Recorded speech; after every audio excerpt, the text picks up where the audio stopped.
धन्यवाद।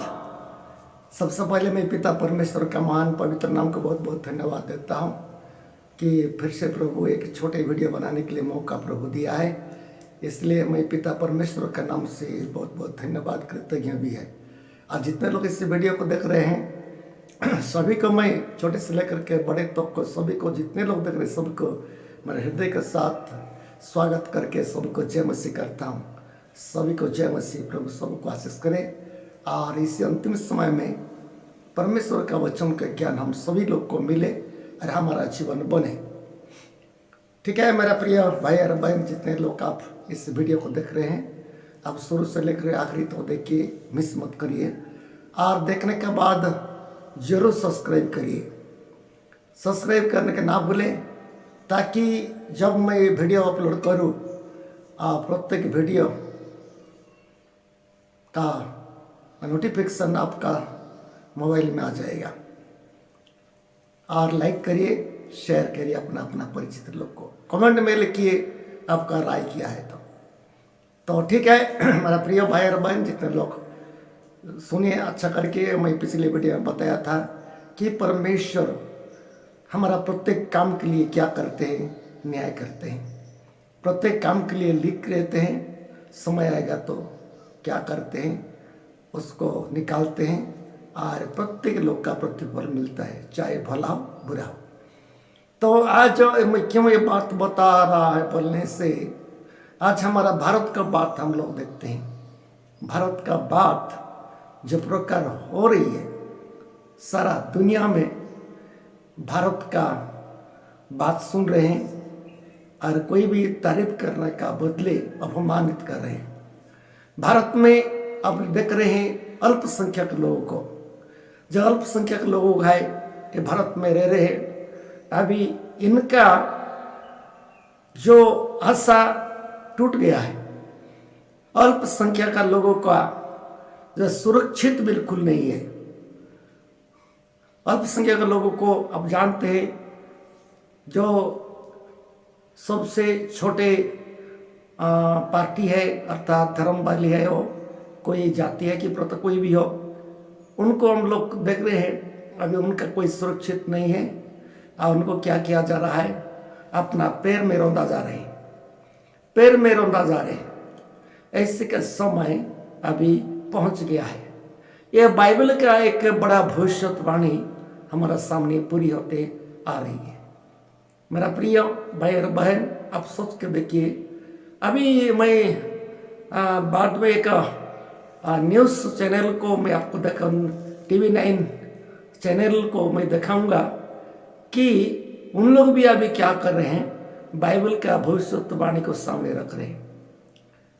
चैनल वाले कोई ऐसे नहीं कर रहे थे, लेकिन ये सब विषय देख करके अभी उन लोग भी अभी बाइबल में निहार रहे हैं। बाइबल का भविष्यवाणी कितना दूर जा रहा है, कितना दूर नहीं, ये सब देख रहे हैं। तो इसमें TV9 भारतवर्ष में जो न्यूज़ वाले हैं अभी उन लोग भी बता रहे हैं सचमुच में बाइबल का जो भविष्यवाणी है ये अंतिम काल है, अंतिम काल है।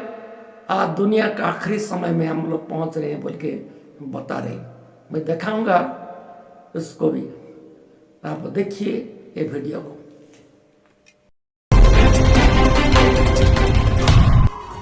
यूक्रेन रूस की जंग कब थमेगी, थमेगी भी या नहीं, कोई नहीं जानता। शांति स्थापना के लिए कोई पहल होती भी नहीं दिख रही है। इसीलिए अनुमान है कि ये जंग न्यूक्लियर हथियार के इस्तेमाल तक ऐसे ही चलती रहेगी, जिसमें अमेरिका की दिलचस्पी भी वैसी ही बनी रहेगी। लेकिन इस अनुमान को अगर करीब 3000 साल पुरानी भविष्यवाणी के चश्मे से देखें तो यही जंग दुनिया की अंतिम जंग है, जिसकी शुरुआत हो चुकी है और यह जंग खत्म होगी पूरी दुनिया की तबाही के साथ।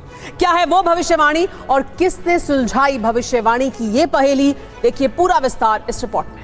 रूस यूक्रेन की जंग में बारूदी तबाही का ट्रेलर दुनिया देख चुकी है, विश्व विनाश की आशंका को महसूस कर चुकी है, लेकिन इसका भविष्य क्या है, इस पर कोई दावा नहीं किया गया।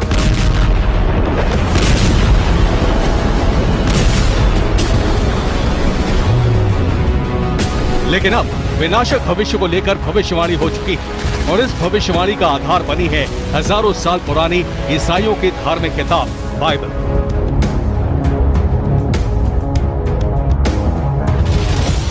चौंकाने वाला खुलासा यह है कि बारूदी जमीन पर जो भी दिख रहा है वो हजारों साल पहले ही बाइबल में दर्ज है। और अगर ये वही जंग है जिसका जिक्र बाइबल में है तो फिर ये दुनिया का अंत करने वाला आखिरी युद्ध है।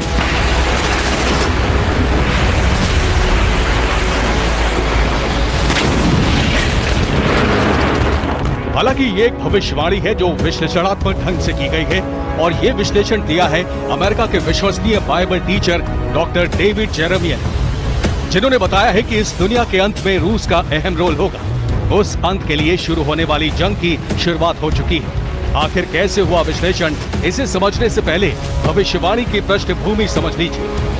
डॉक्टर डेविड जेरेमिया के मुताबिक बाइबल में आर्मागेडोन यानी सर्वनाश वाले युद्ध का जिक्र है, जिसे हिब्रू में मेगिडो की जंग के रूप में भी बताया गया है। मेगिडो यानी वो जगह जहां से देवताओं के खिलाफ दानव युद्ध छेड़ेंगे और मेगिडो इजराइल के पश्चिम में स्थित एक पर्वत आज भी है। यानी ये बताने की कोशिश की गई है कि रूस के बनाए समीकरण से बैटल ऑफ मेगिडो की शुरुआत हो चुकी है।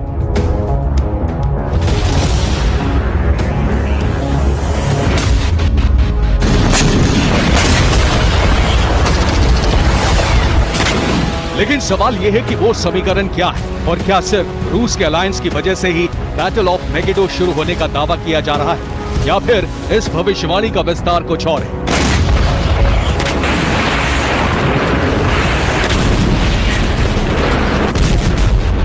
प्रसिद्ध बाइबल टीचर की रूस को लेकर की गई भविष्यवाणी में गठबंधन को आधार जरूर माना गया है, लेकिन सिर्फ बैटल ऑफ मेगिडो से संबंध जोड़ने के लिए ऐसा नहीं किया गया है, बल्कि विश्लेषण में बाइबल के आधार पर रूस का जिक्र दर्ज नाम के आधार पर भी किया गया है। तो क्या वाकई बाइबल में रूस का नाम दर्ज है? बैटल ऑफ मेगिडो का जिक्र रूस के संदर्भ में करने के लिए विश्लेषण में एक चौंकाने वाला तथ्य भी दिया गया है। इस तथ्य पर हालांकि बाइबल टीचर्स के अलग अलग मत हो सकते हैं, लेकिन डेविड जेरेमिया की भविष्यवाणी से जुड़ी थ्योरी का आधार नाम ही है। दावे के तहत 2500 साल पहले ही रूस को लेकर भविष्यवाणी हो चुकी है और रूस के साथ मिलकर 38 देश इजराइल पर हमला करेंगे। हालांकि उस समय बाइबल में दर्ज नाम रूस नहीं है, बल्कि देश का नाम रोश बताया गया है और इस देश के इजराइल के सुदूर उत्तर में होने का जिक्र है। यानी विश्लेषण के आधार पर भी अगर रोश को रूस माना जाए तो नक्शे में ये देश बिल्कुल सही जगह फिट बैठता है और मेगिडो की जंग की नींव पड़ती दिख रही है रूस के उस गठबंधन से जो यूक्रेन और उसके सबसे बड़े सहयोगी अमेरिका के पाले में खड़े हैं।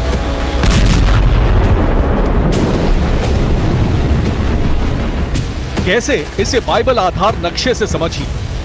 इजराइल के दक्षिण में स्थित पहाड़ी का नाम मेगिडो है और यहाँ से उत्तर की तरफ बढ़े तो लेबनान, सीरिया, तुर्की और जॉर्जिया दिखते हैं, जिसके अंत में रूस नजर आता है और इजराइल के खिलाफ इन देशों की ताकत बढ़ाने के लिए ईरान पहले से तैयार है।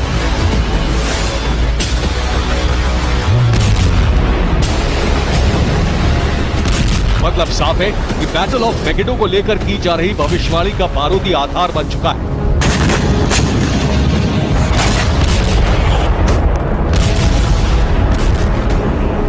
जिसकी पुष्टि करता है अमेरिका के खिलाफ जंग का लेटेस्ट समीकरण, जिसकी शुरुआत होती है रूस यूक्रेन की जंग में उठाए गए इजराइल के एक घातक कदम से। इजराइल ने यूक्रेन को एंटी ड्रोन सिस्टम बिक्री का रास्ता साफ कर दिया है। एंटी ड्रोन सिस्टम बिक्री के लिए निर्यात लाइसेंस को मंजूरी दे दी गई है। इस सिस्टम के इस्तेमाल से रूस के इस्तेमाल किए जाने वाले ड्रोन नाकाम हो जाएंगे। यानी ईरान के रूस को भेजे गए ड्रोन्स का किलर इजराइल भेजने को तैयार है। आप देख लिए, सुन लिए, ये न्यूज़ मीडिया वाले लोग है TV9 भारतवर्ष का जो चैनल है उसमें भी अभी बता रहे हैं कि बाइबल का भविष्यवाणी कैसा है। बाइबल को लोग जला रहे हैं, बाइबल को लोग अपमानित कर रहे हैं, बाइबल को लोग नाना प्रकार भाषा में गाली दे रहे हैं और नाना प्रकार कर रहे हैं। लेकिन इसमें देखते हैं अभी जो थोड़ा बुद्धिमान लोग का है और मीडिया वाले लोग को तो क्या है मतलब ढूंढते रहते हैं और अभी बाइबल का देखें, बाइबल का निहारे। अरे बाइबल में जो भविष्यवाणी है अभी एक एक करके पूरी होते आ रही है अभी उन लोग भी प्रचार कर रहे हैं। अब खुद सुने हैं ये लोग का बात को। सचमुच में हम लोग देखेंगे कि अंतिम समय में अर्थात आखिरी समय में ये सब घटना घटती है और ज्यादा उत्पात होते हैं तो क्या के लिए है, कहीं पर भी हो, कहीं के लिए है, विनाश होने के लिए है। जब लोग धार्मिक बन जाते हैं तो एक आशा रहता है, भरोसा रहता है, लेकिन जब अधर्म में लोग बढ़ जाते हैं और अपराध में लोग आनंद करते हैं, खुशी करते हैं, तो उसमें क्या हो जाता है बोलने से इससे ही है विनाश का संकेत दे रहा है। विनाश ही है। बाइबल में नूह का समय में ऐसा हुआ था। लोग बड़े बदमाशी थे, उत्पात मचा रहे थे, कोई सृष्टिकर्ता को नहीं पहचाने। आज यदि सृष्टिकर्ता को पहचानते तो इतना बड़ा कांड नहीं होता। आज सृष्टिकर्ता को लोग नहीं पहचान रहे। जो सृष्टि करता है, अभी उसी के द्वारा हम लोग पैदा हुए, जन्म हुए, हम सृष्टि हुए हैं, हम लोग भी निर्मित हुए हैं।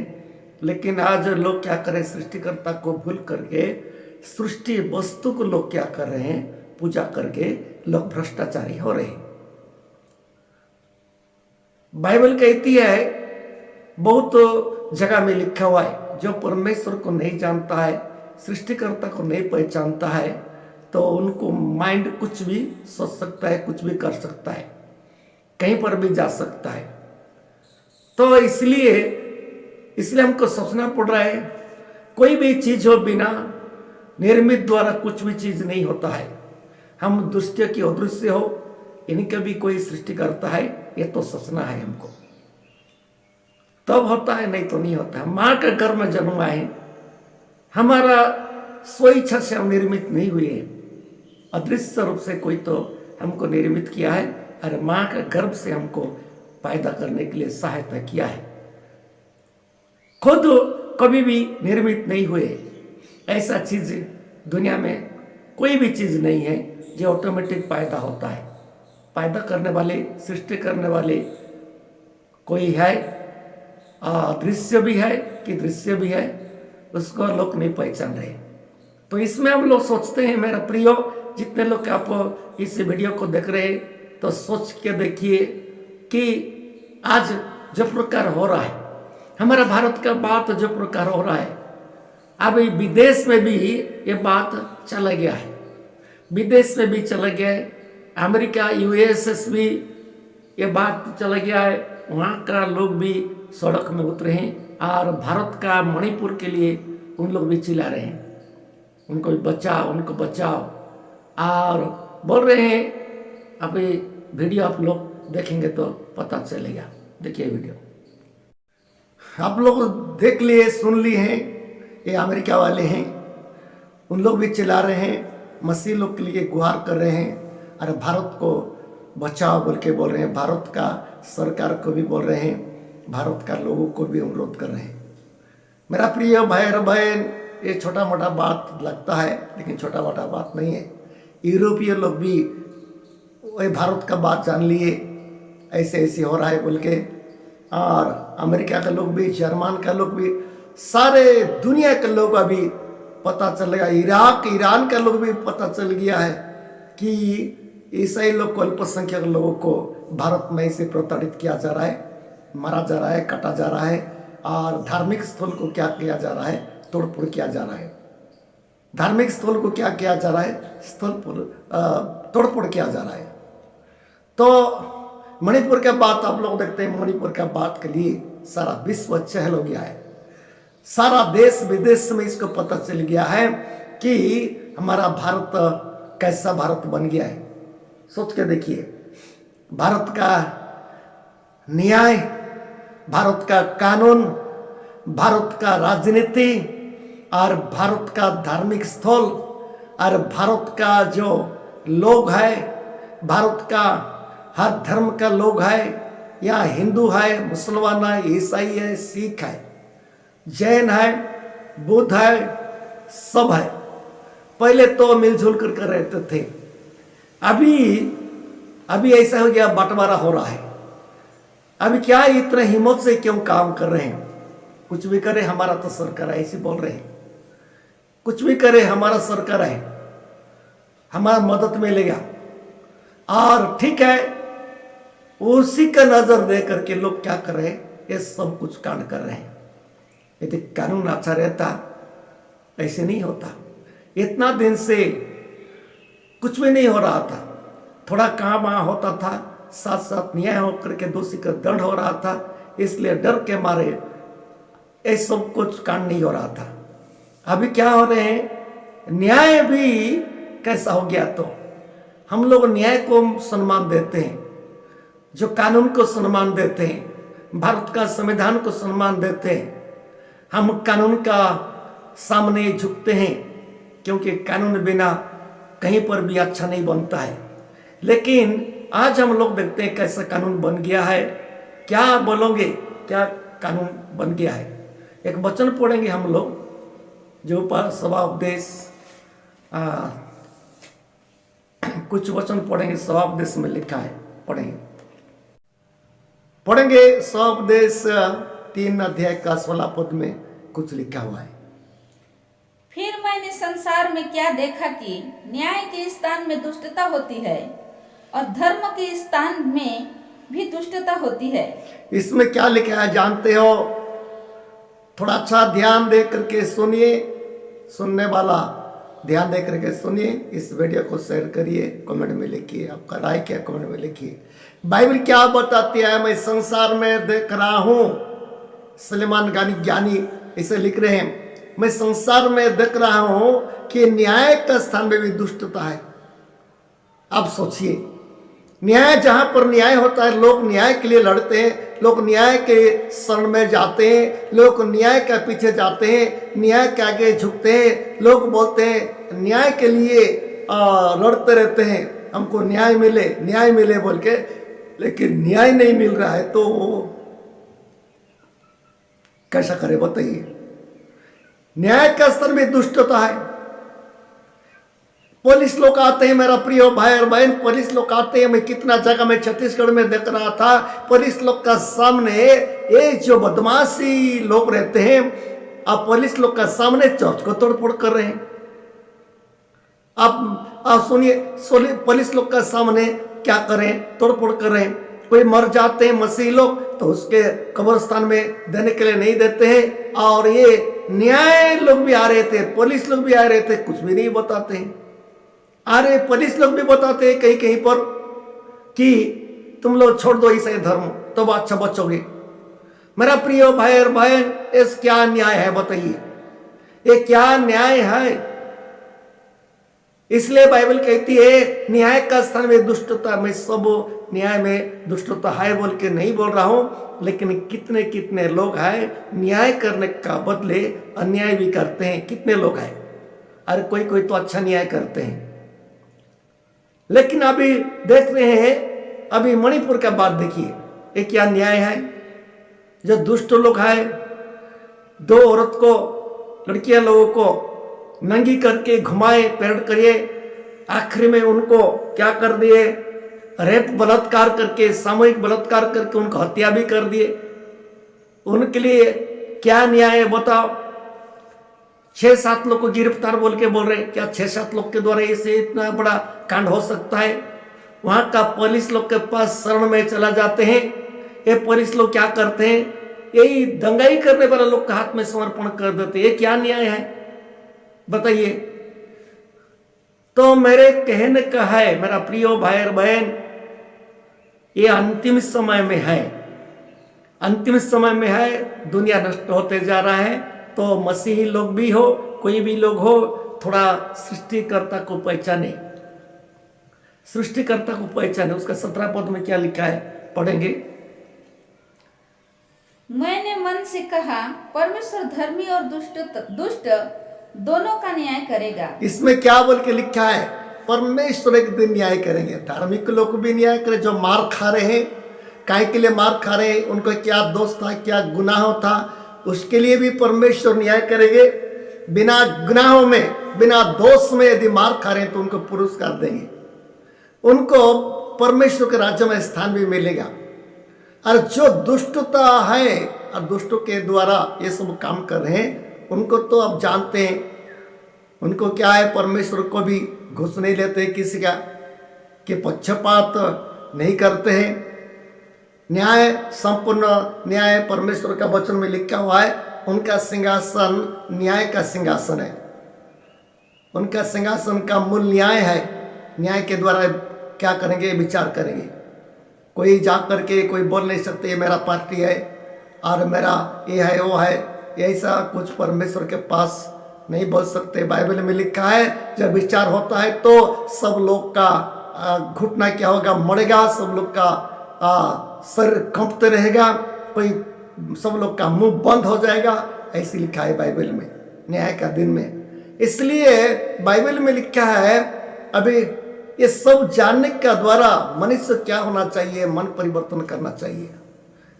लोग पाप को छोड़ना चाहिए, अधर्म को छोड़ना चाहिए, अन्याय को छोड़ना चाहिए। न्याय तो न्याय करना चाहिए, अन्याय का अन्याय करना चाहिए। तो इसलिए मेरे कहने का है, आज जो प्रकार हो रहा है देश दुनिया में, हमारा भारत का नाम कितना नीचे गिर गया है, उसके लिए हम क्या कर रहे हैं, प्रार्थना कर रहे हैं। भारत का शासक लोग के लिए प्रार्थना कर रहे हैं, अच्छा शासन करें। भारत का जो क्या न्यायाधीश लोगों के लिए, जो कानूनी लोगों के लिए हम प्रार्थना करें, अच्छा से न्याय करें। हमारा ये प्रार्थना है। मेरा प्रिय भाई और बहन, ये छोटे वीडियो को मैं आप लोग का सामने रखा। आपका राय क्या है, ये वचन सुन करके, ये बात सुन करके आपका राय क्या है, कमेंट में लिखिए और लाइक करिए, सब्सक्राइब करना ना भूले। तो ठीक है, और ज़्यादा नहीं बोलूँगा, अगले वीडियो में देखेंगे और कुछ कुछ हम लोग बताएंगे। प्रभु सबको आशीष करे, समझने को ज्ञान दे, बुद्धि दे और उनके हिसाब से हमको रखे। धन्यवाद।